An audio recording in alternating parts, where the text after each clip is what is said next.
Hello class, my name is Andrew Fernandez and this is my video number 4 for our discussion this week, and I chose the week 11 question.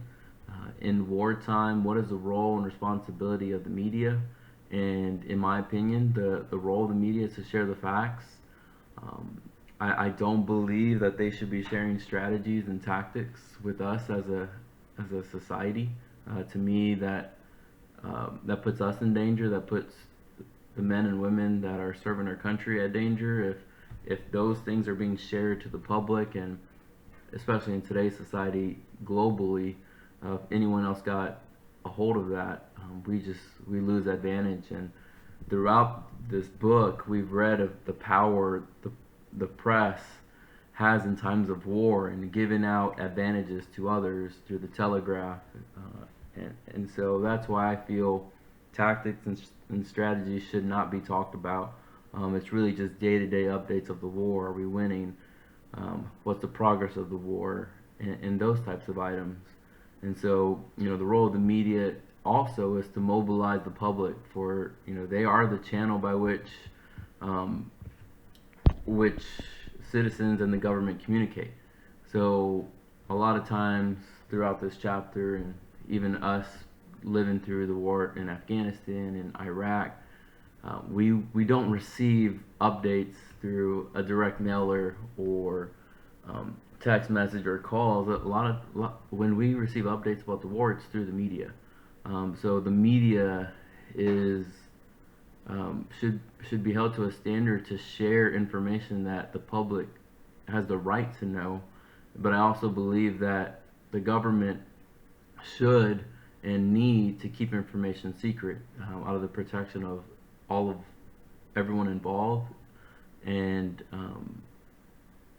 I think the killing of Osama bin Laden, if that tactic or strategy was shared prior to the mission, I mean, does the mission, is it successful at the end of the day? So where do I stand when it comes to the media? I believe they have to report facts, and we saw in this chapter where sensational reports and scary headlines cause the public to become alarmed in a situation that they did not need to. So the the media has to provide accurate information.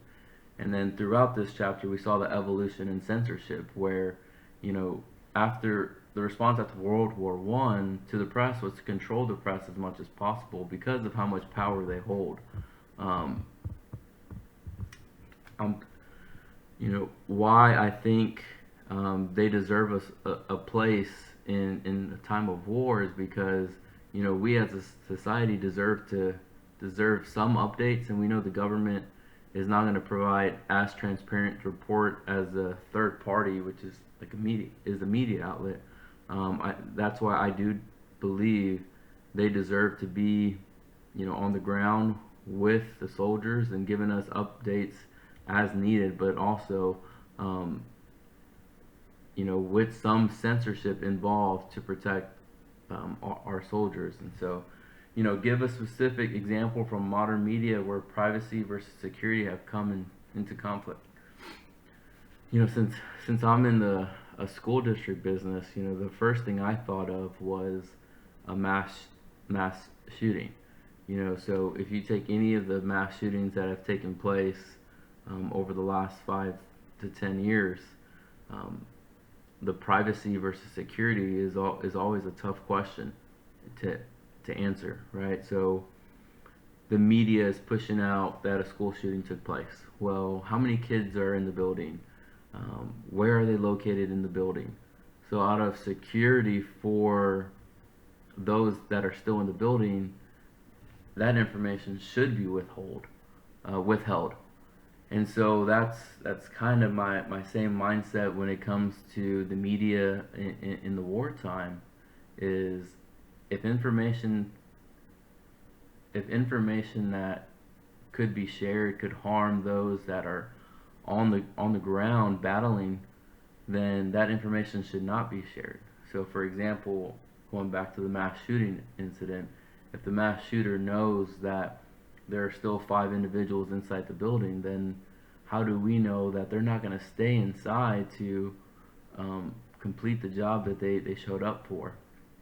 So privacy and security, I'm always going to lean on the side to protect those involved, and I do believe that the media has a role, but there is limitations, and I understand those limitations. And even as a member of society who reads these updates on war or conflicts or mass shootings, I'm okay with being withheld some information to protect those involved. So looking forward to your feedback on this week's discussion, and you have a great day.